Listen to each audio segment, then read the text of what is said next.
नमस्कार दोस्तों, आज मैं उन्नाव में हूं और उन्नाव से चुनाव लड़ रहे हैं भारतीय जनता पार्टी के फायर ब्रांड नेता साक्षी महाराज। महाराज जी, पहले तो इंडिया न्यूज में आपका बहुत स्वागत है।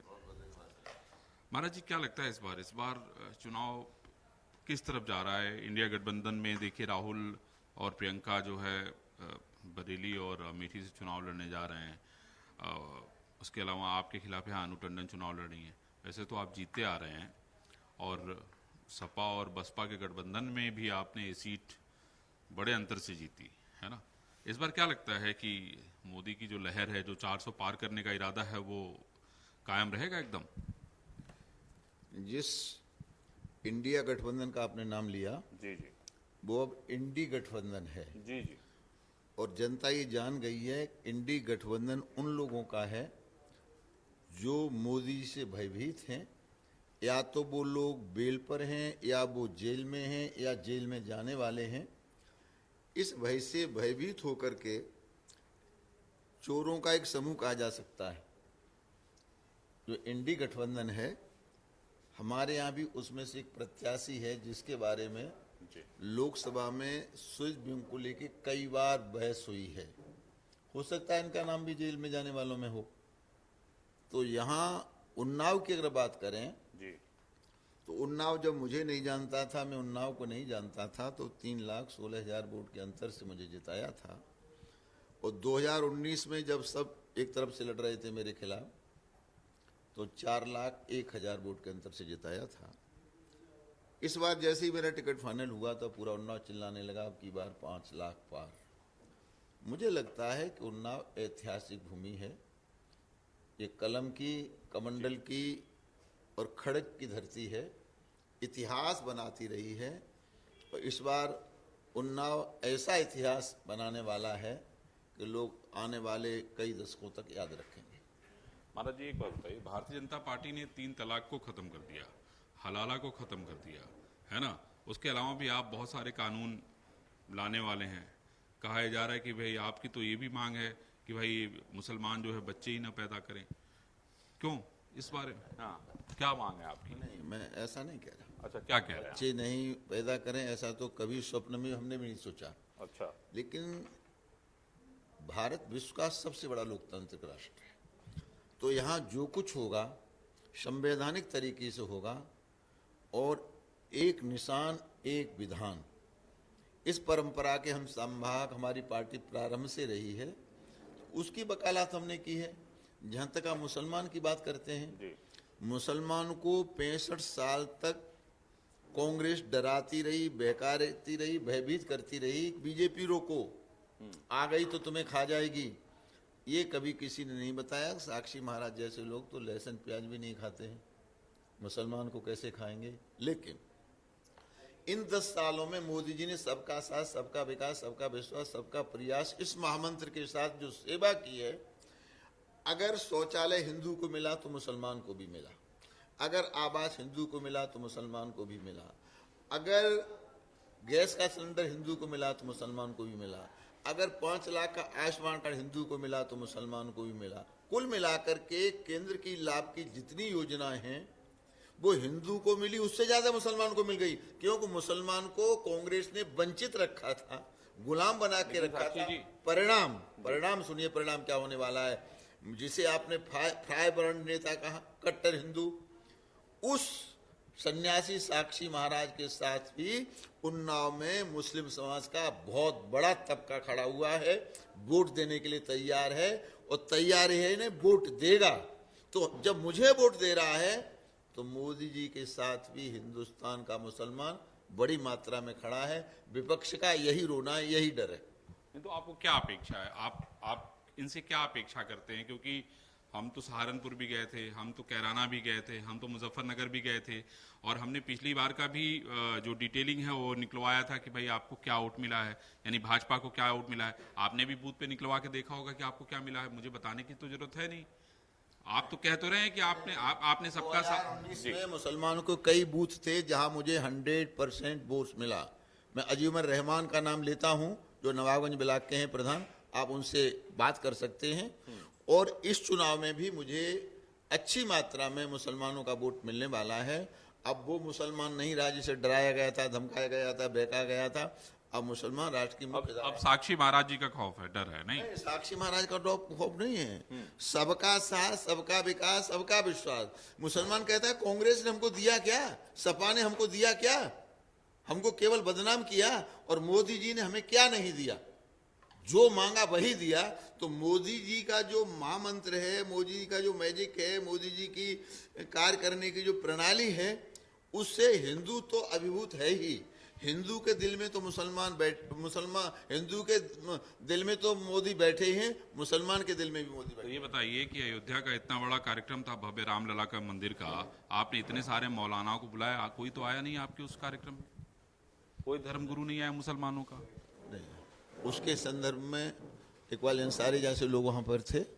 तो एक थे ना, एक थे ना महाराज जी, एक लाखों आदमी में से एक आदमी आता है, उसका क्या फर्क पड़ता है? एक नहीं, बहुत लोग गए थे, दर्जनों लोग गए थे। आप तब का सीन देखिए जाकर के। नहीं भाई, देवबंद से लोग नहीं आए, बहुत सारी जगहों से, बड़े बड़े जगहों से लोग नहीं आए।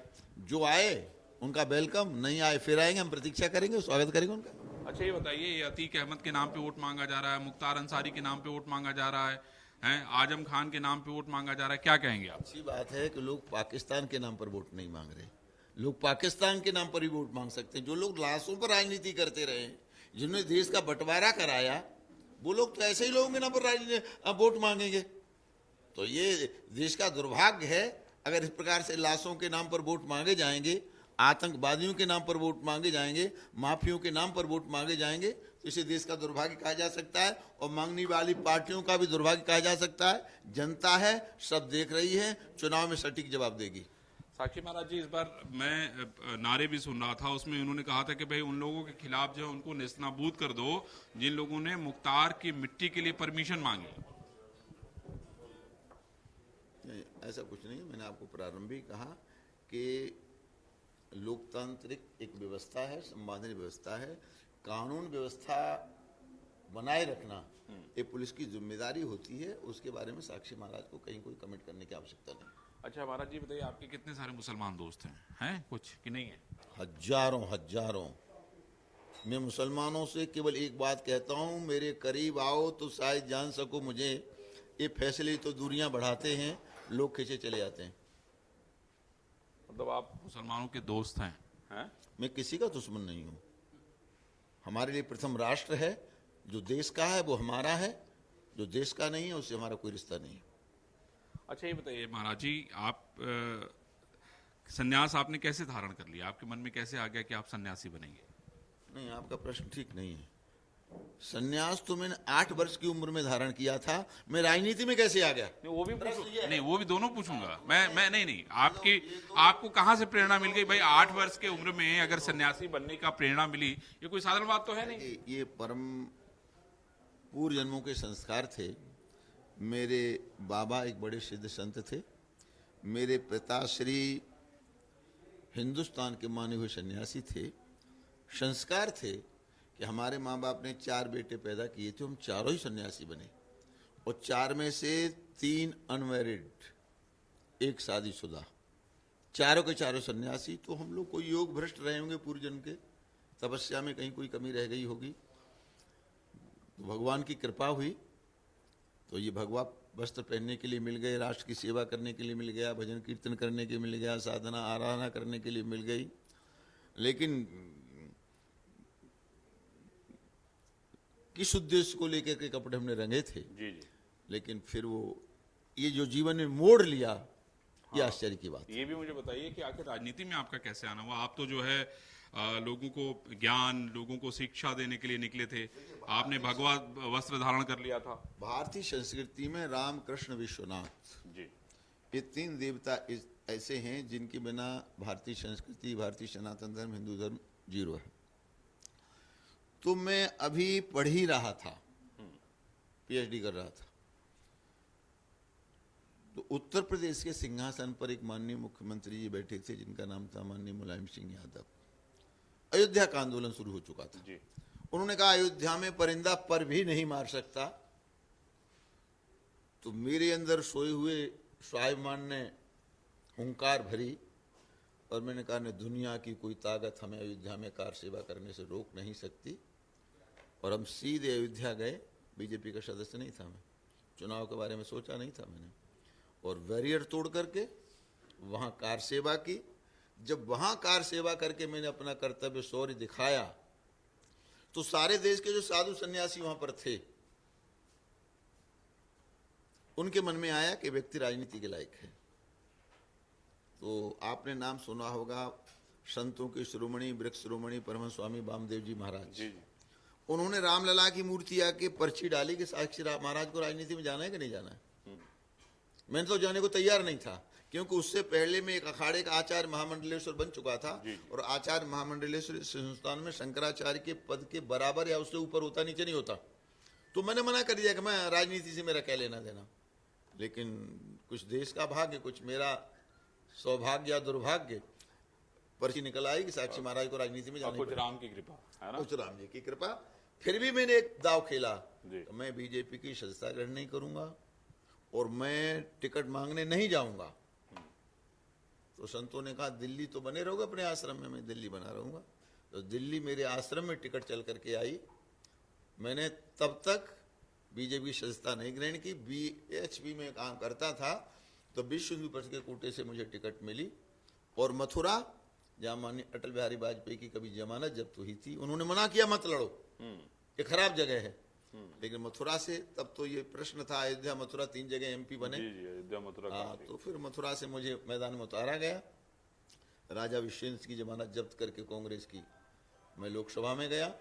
फिर पीछे मुड़ के नहीं देखा। मेरे ब्रजवासियों को यहाँ से प्रणाम करता हूँ। ब्रजवासियों का ऐसा आशीर्वाद मिला कि आज तक मैंने मुड़ के नहीं देखा। जिस भी दिग्गज के आगे लड़ा दिया गया। 2 बार सलमान खुर्शीद की जमानत जब्त की, और यहाँ अनु टंडन की 2 बार जमानत जब्त कर चुका हूँ। तीसरी बार की तैयारी है। तो अब मैं आपको क्या कहूं, अब आप साधु हैं, सन्यासी हैं या नेता हैं, व्हाट? मैं एक्सीडेंटली राजनीति में हूँ। राजनीति मेरा जीवन नहीं है, राजनीति मेरी दुनिया नहीं है। मैं धर्माचार्य था, धर्माचार्य हूँ, धर्माचार्य ही रहूंगा। तो मुझे आप सन्यासी कहेंगे, महात्मा कहेंगे, संत कहेंगे, मुझे खुशी कहें होगी। आप मुझे नेता कहेंगे तो लगेगा आप मुझे गाली दे रहे हैं। मतलब अब जैसे कि अब आप एक्सीडेंटली आ ही गए पॉलिटिक्स में, है ना, तो अब तो जनता की सेवा ही एकमात्र उद्देश्य है, बाकी तो कुछ है नहीं, है। धर्म के माध्यम से भी वही कर रहे थे आप, लोगों को ज्ञान देना, सही रास्ते पे चलने के लिए प्रेरित करना, यही एकमात्र मार्ग था, मैं समझता हूँ। वो जो मेरा मार्ग था अध्यात्म वाला, जी जी, अजी संयोग से जो पार्टी है भारतीय जनता पार्टी, ये 2 बिंदुओं पर खड़ी है, एकात्म मानववाद और अंत्योदय। जी। और ये चारों वेदों का ये सार है, एकात्म मानववाद। सर्वम खलविदम ब्रह्म, ये वेद का मंत्र है कि परमात्मा ही परमात्मा है। गोस्वामी ने सिया राम मई सब जग जानी।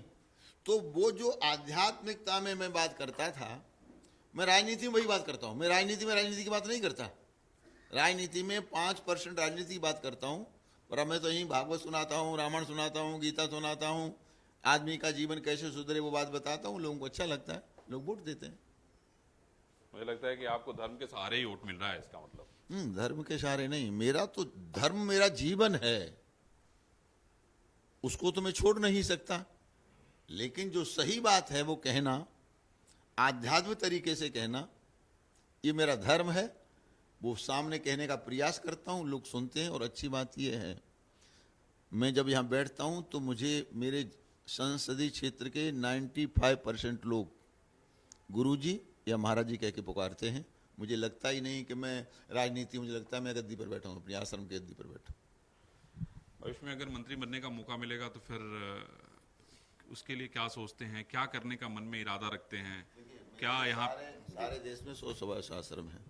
मैं बहुत व्यस्त व्यक्ति हूँ, तो मैं तो यही प्रयास करूँगा कि मुझे मंत्रिमंडल न मिले, क्योंकि मैं मंत्रिमंडल में जाने के बाद उतना समय अपनी जनता को भी नहीं दे पाऊंगा जो मेरी दीवानी है, जो मेरा इतिहास बनाती रहती है। तो मेरा प्रयास यही रहेगा कि मैं मंत्रिमंडल का हिस्सा न बनूं। पर मोदी जी का जो आदेश होगा, तो मैं जिस पार्टी का सदस्य हूँ, जिस पार्टी ने मुझ पर, मैं 7वीं बार लोकसभा का सदस्य बनने जा रहा हूँ, तो पार्टी के आदेश का पालन करना तो मेरा कर्तव्य है। देखूं महाराज जी, कभी कभी आप अगर आप अकेले चिंतन मनन करते होंगे तो आपको क्या लगता है कि हमारा देश जो है एक तो आगे बढ़ रहा है, 2047 तक हम लोग विश्व गुरु के बनने की बात कर रहे हैं। बहुत सारी चीजें आपके भी मन में चलती होंगी क्योंकि आप अध्यात्म से जुड़े हुए हैं। कौन सी ऐसी बात है जो आपको लगती है, खटकती है कि नहीं यार इसको भी ठीक करना चाहिए, ये भी चीजें बेहतर होती तो शायद ज्यादा अच्छा होता है। अब इतना परिश्रम से आप लोगों ने राम मंदिर बनवाने में तो कामयाब हो गए, सफल हो गए, क्या बच गया है अभी जो आप करना चाहते हैं? देखिए, कई बार मैं सोचता हूं कि हे भगवान, ये मोदी 14 में ही क्यों मिले, 10 साल और पहले क्यों नहीं मिल गए होते। अगर 10 साल पहले और मिल गए होते तो देश की तस्वीर, तकदीर कुछ और होती। चलो, मोदी जी ने देश को बर्बाद होने से, समाप्त होने से, टुकड़े टुकड़े होने से बचा लिया। ये 56 इंच के सीने का कमाल है कि धारा 370-35 हट गया। मोदी जी के कारण ही सुप्रीम कोर्ट आज लोगों में साहस आया कि अयोध्या का निर्णय आया, लोगों का आत्मबल बढ़ा। और जब से मोदी जी आए तब से वो बच्चे बच्चियां जो लव स्टोरी लिखते थे, प्रेम कहानियां गढ़ते थे, वो राष्ट्रवाद के रास्ते पर चल पड़े हैं। और ऐसा राष्ट्रवाद कि लोग जी जान देने के लिए तैयार हैं। तो मुझे लगता है कि भारतीय संविधान में संविधान की मूल भावना के अनुरूप जो नियम कानून नहीं थे, बहुत सारे नियम कानून बदल दिए गए। अब भी कुछ बदलने के लिए शेष रह गए हैं। और भारत में एक विधान एक निशान, ये बहुत आवश्यक है। 1 नेशन 1 इलेक्शन बहुत आवश्यक है। और जमीन छोटी होती चली जा रही है, जनसंख्या बढ़ती चली जा रही है। इसलिए जनसंख्या नियंत्रण कानून सुप्रीम कोर्ट ने भी चिंता की है, अकेले साक्षी महाराज चिंता नहीं। जनसंख्या नियंत्रण कानून आना भी बहुत आवश्यक है। और सबके लिए समान आचार संहिता, ये भी अपरिहार्य है। अब ये तो मोदी जी के ऊपर है। और वो पाकिस्तान में जो हमारा POK है तो हमारा, जनता वहां की तड़प रही है हमारे लिए। लेकिन भगवान की कब कृपा होगी और मोदी जी की कब निगाह उठेगी कि POK भी हिंदुस्तान का हिस्सा हो, वहां भी तिरंगा फहराए। वैसे तो पाकिस्तान पाकिस्तान भी आप ही का था पहले। नहीं, पहले था, पहले हमारा था। लेकिन पंडित नेहरू की गलती की वजह से ये जगजहार थाक अली मोहम्मद जिन्ना कैंसर के मरीज हैं, 1-2 साल से ज्यादा जिंदा रहने वाले नहीं हैं। तो दोनों आदमी की कुर्सी की हवस, मैं प्रधानमंत्री बनूंगा, मैं प्रधानमंत्री बनूंगा, बन जाने देते अली मोहम्मद जिन्ना को प्रधानमंत्री। मेरे प्यारे देश का बंटवारा नहीं होता। इस देश के बंटवारे का अगर कोई पापी है तो अकेली कांग्रेस है और पंडित जवाहरलाल नेहरू है, जिन्होंने देश का बंटवारा कराया। आज भी पाकिस्तान के बहुत से मुसलमान अधिकांश ये चाहते हैं काश मोदी जी हम पर आक्रमण कर दें और हम सरेंडर कर दें, हिंदुस्तान का हम हिस्सा बने। POK के लोग तो चिल्ला ही रहे हैं, लेकिन कुछ नियम होते हैं, कुछ कानून होते हैं। और मोदी जी तो नियम कानून को बहुत मानने वाले, ऐसे तो महामानव ढूंढने से नहीं मिलेंगे। मुझे तो वो अवतारी पुरुष लगते हैं, सारा विश्व जिनका सम्मान करता है। तो मोदी जैसे लोग हजारों साल में कभी कभी पैदा हुआ करते हैं। सारा विश्व उन पर नजर गड़ाए बैठा है कि ये ही कर सकते हैं। चाहे यूक्रेन और रूस के युद्ध का मामला हो 22,000 लोगों को निकालने का, चाहे अभिनंदन को लाने का मामला हो, या मोदी बाहर गए कोई राष्ट्राध्यक्ष उनके पैर छू रहा है। क्या सपना देख रहे हैं हम? जिन लोगों ने हमें गुलाम रखा वो मोदी को बॉस कह रहे हैं। तो ये जो देश, अब वो देश नहीं है मोनी बाबा वाला, कांग्रेस वाला देश नहीं है, मोदी वाला देश है।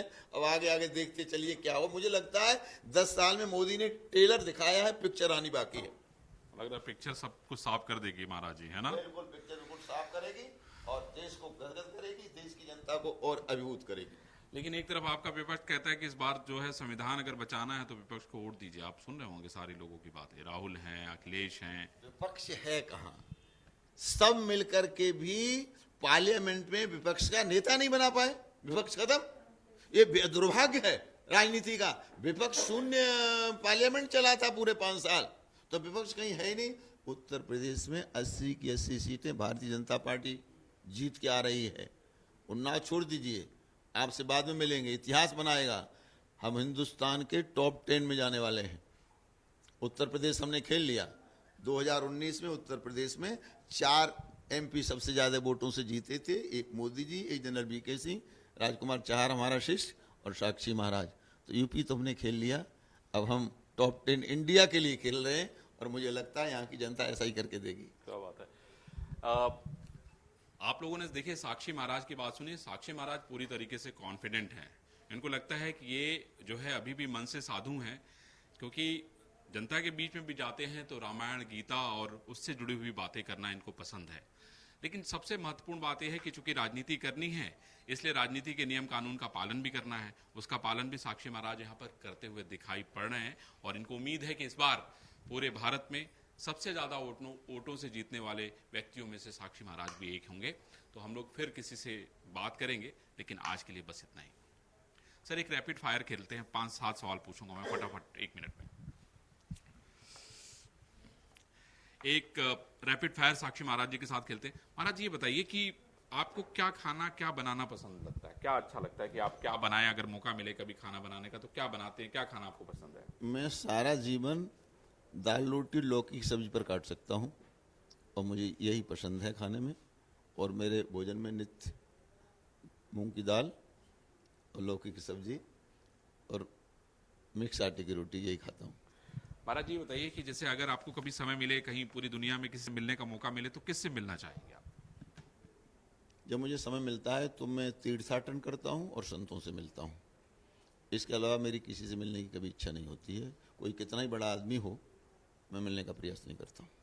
कहीं जाने की, अगर जाने के लिए कहा जाए कि देश भर में, दुनिया भर में, तो कहाँ जाना चाहेंगे आप? मैं 12 ज्योतिर्लिंग हैं भगवान शिव के, वहाँ जाऊँगा और तीर्थाटन करने जाऊँगा, जो कि मेरे परिवेश के अनुरूप है। अच्छा महाराज जी, मुझे ये बताइए कि बहुत सारे काम होते हैं जो हर आदमी जब उसको फुर्सत मिलती है तो उसको करना चाहते हैं। आपको कौन सा ऐसा काम है जैसे लगता है कि जब मुझे फुर्सत मिले, कोई कुश्ती लड़ना चाहता है, कोई क्रिकेट खेल रहा है, कोई जहाज में सफर कर रहा है, कौन सा ऐसा काम है जो आपको सबसे प्रिय है, आप उसको करना पसंद करते हैं? सबसे प्रिय मुझे योग और तैराकी है। मुझे अवसर नहीं मिलता, मैं अच्छा तैराक हूँ। जब मुझे पानी पर लेटना आता है, आसन लगा के बैठना आता है, खड़ा होना आता है, तो मैं तैरने में मुझे मज़ा आता है। और योग मेरा जीवन है, तो समय निकाल करके मैं प्रातः 3:30 बजे उठ जाता हूँ, और दुनिया सो के जगती है तब तक मैं अपना आध्यात्म सारा काम कर लेता हूँ। जहाँ बैठे हैं यहाँ मैं 7 बजे से पहले जनता की सेवा करने के लिए उपस्थित हो जाता हूँ। विपक्ष में आपको कौन सा नेता पसंद है जो आपका दोस्त भी है? नहीं, मुझे तो कोई पसंद नहीं। किसका नाम लूं? कोई पसंद नहीं है। माननीय मुलायम सिंह जी जी। विपक्षी नेता थे, जमीनी नेता थे। मैं उनके लिए कितनी अभद्र टिप्पणी करता था, पर वो मेरा बहुत सम्मान करते थे। जाते जाते मोदी जी को तो आशीर्वाद दे के गए, आप जब तक रहेंगे प्रधानमंत्री रहेंगे, और अपने बेटा अखिलेश का हाथ मेरे हाथ में दे के गए कि राजनीति करनी है तो इनकी आज्ञा का पालन करना। लेकिन अब उनका कर्तव्य है, कभी नमस्ते भी करें न करें, ये उनके ऊपर निर्भर करता है। पर विपक्ष में मुझे तो कोई विपक्ष में नेता है ही नहीं, किसका मैं नाम लूं कि वो अच्छा लगता है। मुझे तो मोदी के अलावा कुछ दिखाई नहीं देता। बाकी अगर मोदी के अलावा कोई दिखाई देता है तो फिर दूसरा नाम योगी जी का है। योगी जी आपके नेता, आपके भी नेता हैं, वो भी भगवाधारी हैं। हाँ, भगवाधारी, इसलिए। और आप लोगों के विचार दोनों के मिलते भी हैं। नहीं, बिल्कुल। आप तो मीडिया से हैं। इस हिंदुस्तान में जब कोई नहीं बोलता था जिन बिंदुओं को, जी। तो साक्षी महाराज उठा के चलते थे। तो अब वो तो विचारधारा हमारी है ही। तो ये देखा आपने, रैपिड फायर में साक्षी महाराज ने भी सभी बातों का जवाब बड़ा बेबाकी से दिया। और मैं समझता हूँ कि साक्षी महाराज जी के पास जनता देखिए इकट्ठा हो गई है। ढेर सारे लोगों के मन में ढेर सारी बातें हैं, सवाल हैं, और मुझे लगता है कि बारी बारी से साक्षी महाराज जी सबका जवाब देंगे।